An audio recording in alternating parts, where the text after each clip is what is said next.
তুমি ৰামক ৰামক মই বনবাস দিব লাগে কিন্তু কিয় কি দুখ কৰিলে ৰাম কেনে কুভাগ্যৰে তুমি কেনেকৈ ইমান কঠোৰ হ'ব পাৰা ৰামৰ প্ৰতি ৰামৰ ঋষিতুল্য সততা সত্যবাদিতা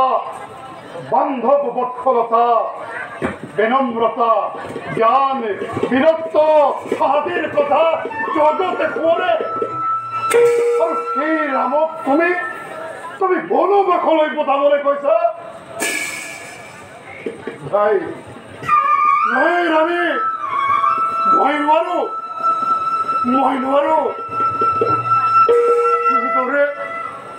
কিদৰে প্ৰকাশ কৰো হে মোৰে প্ৰিয় পুত্ৰ অযোধ্যাৰ ভাগ্য বিধাতা তুমি তুমি তুমি বনবাসী হোৱা মই নোৱাৰো কৈকেয়ী মই নোৱাৰো মৰণ প্ৰতিশ্ৰুতিৰ পাছত আক্ষেপৰ স্থান ক'ত নহয় এয়া জানো লতাৰ নীতি মনত ৰাখিব মহাৰাজ আপুনি ৰামৰ অভিষেকৰ আয়োজন কৰি আপোনাৰ প্ৰতিজ্ঞা ৰক্ষা কৰিব পাৰিব কিন্তু তাৰ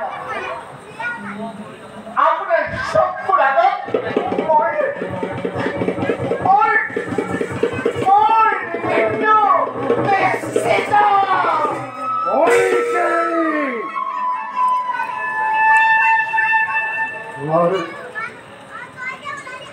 বিভ্ৰান্ত চিত্ত বিষযুক্ত ঘোৰা পাই ৰূপে তুমি তুমি আজি কৈকেয়ী নোহোৱা তুমি পিশাচিনী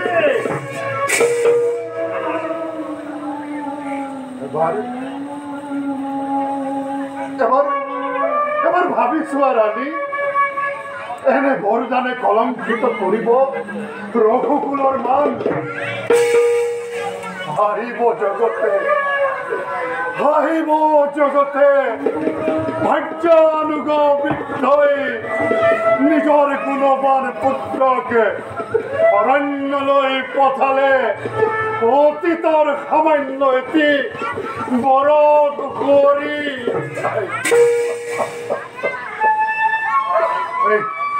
এই কথাতে ভৰত জন্মন্তি হ'ব ভৰত মোৰ পুত্ৰ ভৰতৰ দায়িত্ব মোৰ তুমি নিৰ্লজ্জ কৈকেয়ী তুমি নিৰ্লজ্জ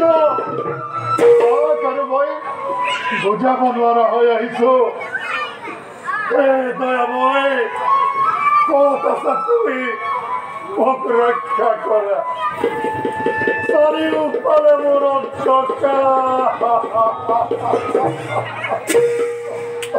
বলক মহাৰাজ আপোনাৰ বিশ্বমৰ অতি মূল্য ৬০,০০০ বছৰ শাসক মহাপ্ৰতাপী কীৰ্তিমন্ত দুৰ্যোগ্য প্ৰতাপী মহাৰাজক এনেদৰে ৰাজপক্ষত আমি প্ৰত্যক্ষ কৰি ৰাজপক্ষৰ মৰ্যাদা নাথাকিব বলক মহাৰাজ বলক আৰু সত্য পৰায়ণ ৰজাৰ দৰে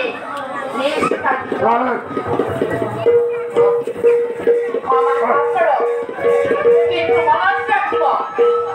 এই কৈকেয়ী আজি মনত ৰাখিব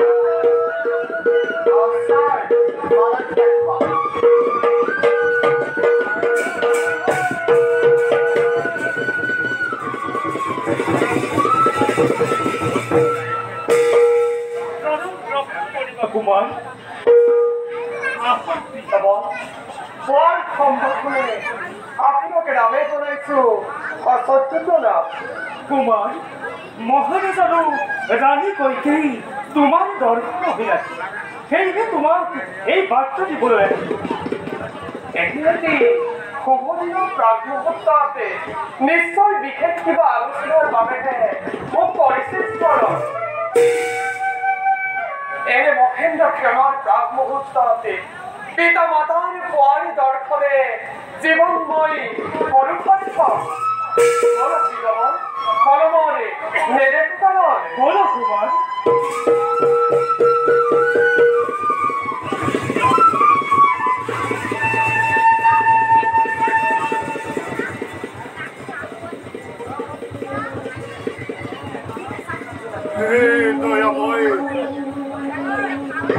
হে দয়াময় এই বৃদ্ধ কালত তুমি মোকে কিয় এনে কষ্ট দিছা সূৰ্যবংশী পিতৃ পিতামহে মোকে হত মুখে কৰিব গঞ্জনা ধিক ধিক ধিক হত ধিক আজি দশৰথৰ সিংহ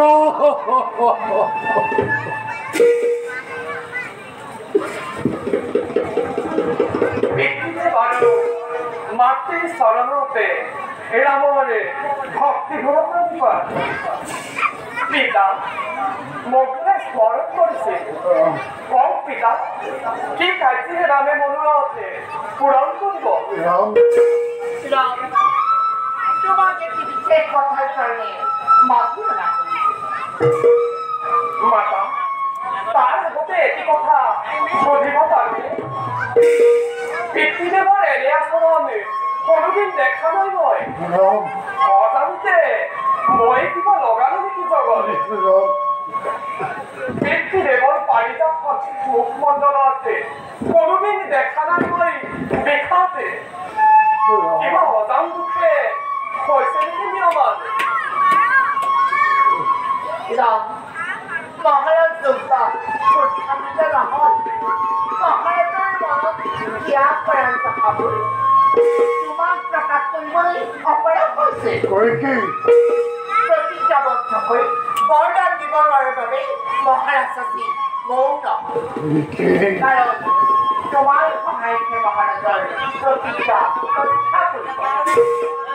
তেন্তে মই পিতৃৰ দুখৰ কাৰণ কম মাতা কি বলে পিতৃদেৱ প্ৰতিজ্ঞাবদ্ধ যখনক লণ্ডন ৰামে সেই সত্য কৰিব পালন প্ৰতিভাৱে মহাৰাজৰ মোক দুটা ব্ৰয় প্ৰদান কৰি সময় অত্যাসনত সেই কৰ্মত মহাৰাজক আজি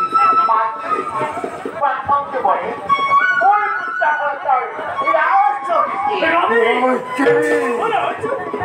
আৰু দ্বিতীয়তে তুমি পিতৃ সত্য পালন কৰি মূৰত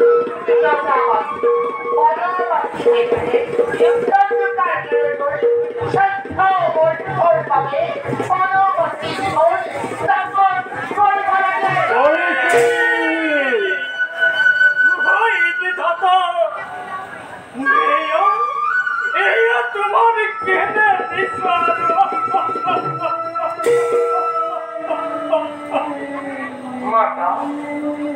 এত আমি সামান্য কথা পিতৃ ৰাজ্য মই নতনে পালন কৰি পিতৃ সত্য অসাধ্য হ'ব দিব নোৱাৰো মাতা আৰু এয়াতো মোৰ ধৰ্ম আৰু পিতা চৈধ্যটি বৰ্ষহে নিমিষতে পাৰ হ'ব পিতা মাতা অনুজ ভৰতকে দ্ৰুতগামী বাৰ্তা পঠাই মাতি অনাৰ ব্যৱস্থা কৰক পিতা তুমি মহাৰাজৰ সহায়লৈ অপেক্ষা নকৰি নিৰ্সত্য তোক মাৰ্জনীয় মাতা পুনৰ জয়ীৰ চৰণতে ৰামৰে ভক্তি ভৰপ্ৰাণী কৰা পিতৃ সত্য ৰক্ষাৰ অৰ্থে অগ্ৰসৰ সময় নিৰ্ধাৰণে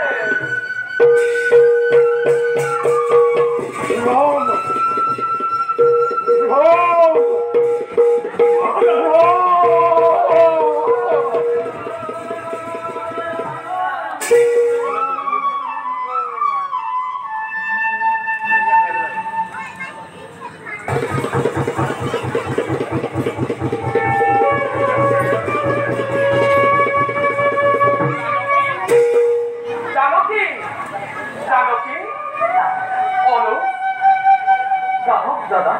আমি সাজু হৈ আপোনাৰ বাবেই ৰৈ আছিলোঁ মই প্ৰস্তুত হৈ আহিছো না সত্যপথে সত্যপথ তোমালোকৰ বাবে নহয় জানকী আৰু অনুজ এয়া তোমালোকৰ কেনে সিদ্ধান্ত দাদা থাকোঁতে জীৱিত এই অনুজ লক্ষ্মণ দাদা ৰামচন্দ্ৰৰ পৰা কিদৰে থাকিব নিলগত পৰিৱৰ্তে অন্ধকাৰ নামি আহি ভূখণ্ডলৈ উপস্থিতিত কনিষ্ঠজন ৰজা হ'ব এনে অদ্ভুত সংকটনে ৰাখিবলৈ ৰঘুকুলৰ মাত ই যে অন্যায় দাদা ই যে অন্যায় শান্ত হোৱা অনুজ ধৰ্মক সাৰথি কৰি এই বিপৰ্যয় কিদৰে পাৰ কৰি পুনৰ আনন্দ সাগৰত স্থান পাওঁ এই কথাই আমি চিন্তা কৰিব লাগে মাতৃ কৌশল্য আৰু সুমিত্ৰাৰ সেৱাৰে অযোধ্যাত মোৰ অনুপস্থিতি তুমি পূৰ্ণ কৰিব লাগিব আপোনাৰ পৰা আঁতৰ কৰি মৃত্যুৰ মুখলৈ ঠেলি নিদিব দাদা শৰীৰৰ পৰা আত্মা আঁতৰ হলে শৰীৰৰ তাকে জানো কিবা মান মোক আপোনাৰ পৰা আঁতৰ নকৰিব দাদা আজ্ঞা মাতো দিয়ক আপোনাৰ বনবাসৰ ভংগী হবলৈ মই আপোনাৰ চৰণত ধৰি কৰি কাকতি দাদা জানকী তোমাকো এনেদৰে এনে সাজে দেখি মই অসহায় কৰিছো অনুভৱ না এনে ভাৱ বৰ্ণিত হ'বলৈ নিদিব না এই কিতাও জানো এই আদেশে অৰ্থ নহয় বনশ্ৰমী জীৱন বৰ কষ্টময় জানকী তোমাৰ কুসুম কোমল শৰীৰে এই কষ্ট সহ্য কৰিব নোৱাৰা দেৱী হিংস জীৱ জন্তু ৰ'দ বৰষুণে ধুমুহা ক্ষুধা তৃষ্ণাৰে আবৃত অৰণ্যৰ বিষয়ে তুমি জ্ঞাত নহয় জানকী ৰক্ষু কমিব যদি আপোনাৰ বাবে মৌখিক হ'ব পাৰে তেন্তে মোৰ বাবে কিয় নহ'ব না মোক সঠিক ধৰ্ম পালন কৰিবলৈ আদেশ কিয় না প্ৰাণৰ দেৱতা যদি থাকি ল'ব তেন্তে থাকিব পাৰে যদি কিবা ভয়ৰ কাৰণ প্ৰেমে কেতিয়াও যুক্তিযুক্ততা আদি নকৰে বিচাৰ নহয় মৃত্যুৰ ভাৱে দিত আৰ্যময় দুয়োকে কৰিলো প্ৰদান পিতৃ সত্য পালনৰ অৰ্থে অৰ্থাংগিনী পিতা আৰু অনুজ লক্ষ্মণৰ সহিতে 14 বৰ্ষৰ বাবে অযোধ্যা ত্যাগ কৰি দণ্ডুকা অৰণ্যে পৰিভ্ৰমণ বলাই আমি সকলোকে সেৱা জনাই আছো বলক দাদা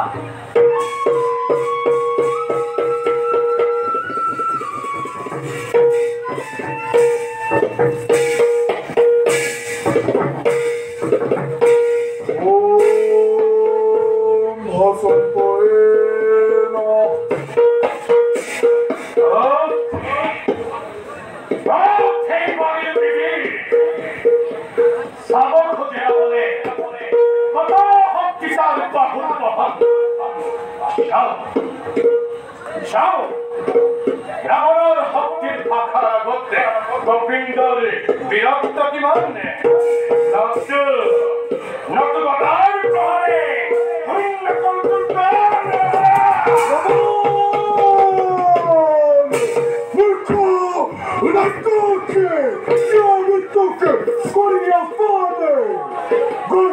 ৰাখিব পাৰিবিনে তোৰ ৰংগকৰ মান জানি আছিল নিজকে শ্ৰেষ্ঠ ৰূপে চাবলৈ মোৰ সন্মুখী ৰবি চা তোৰ সন্মুখত আজি পাৰি ৰবি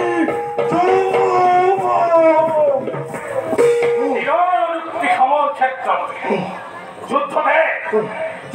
এখন বাৰী ৰক্তী মাখু আছে তেওঁ বিজয়িত খানন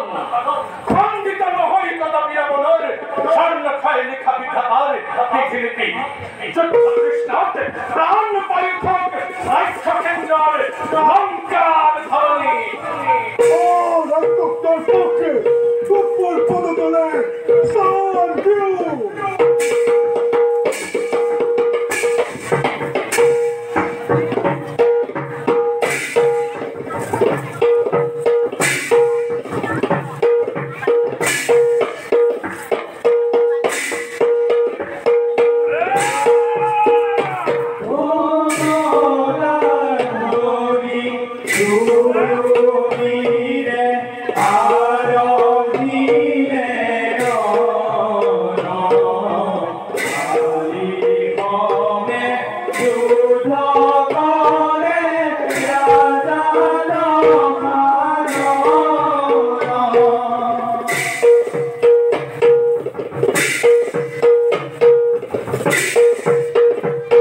প্ৰজাৰ মাজত অবাঞ্ছিত পৰিৱেশৰ সৃষ্টি কৰিব। মই যে বাক্যত উদ্ধ কৰিলে মহাৰাণী বিষয়টো পুনৰ এবাৰ বিবেচনা কৰি চাওঁ। ইয়াত পুনৰ বিবেচনাৰ কথা লাগে মহাৰাজ প্ৰতিষ্ঠা পুনৰ নতুন আলোচনাৰ প্ৰয়োজন আছে বুলি মহাৰাজৰ মনে নধৰে। ক্ষমা কৰক গুৰুদেৱ, মোক ক্ষমা কৰক সমন্ত ভোজন। মহাৰাজ নোৱাৰিলো ধৰ্ম ৰক্ষা কৰি স্থিৰ হৈ থাকিবলৈ। মোক ক্ষমা কৰক গুৰুদেৱ, মোক ক্ষমা কৰক। পাষাণ হৃদয়ে পাশবিক প্ৰতিজ্ঞাৰ সৃষ্টিৰে স্নেহৰ পুত্ৰক পঠালো মই ভাষাৰ অনিশ্চয়তাৰ মাজলৈ।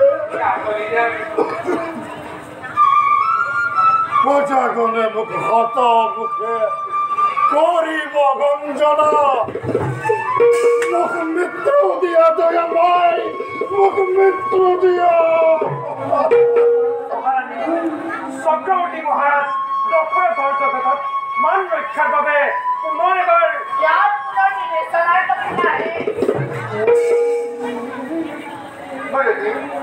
এয়াতো নাছিল আবেগৰ কথা, এয়া যে প্ৰতিজ্ঞা। য'ত থাকে ক্ষত্ৰৰ স্বপ্ন।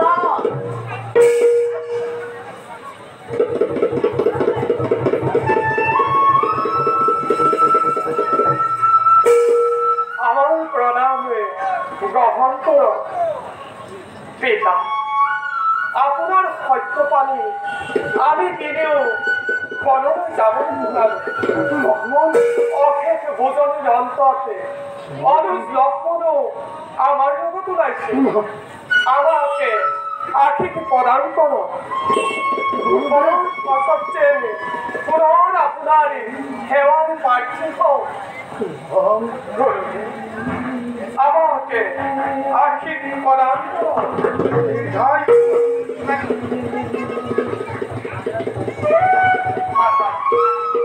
আমাকে আশীৰ্বাদ দিয়ক।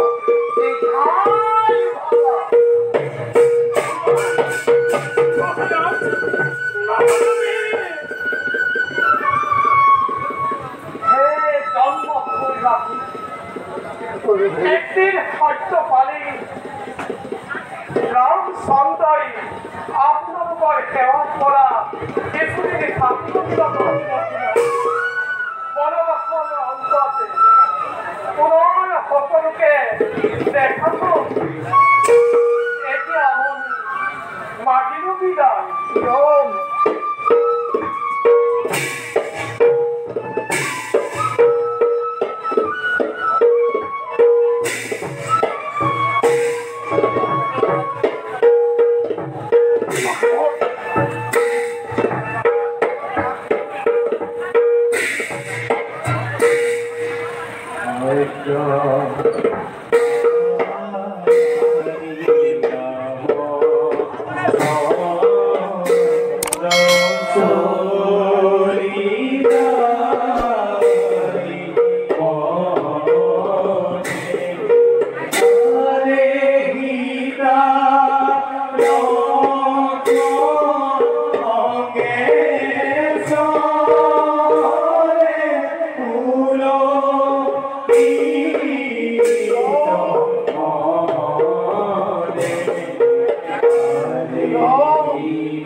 ৰ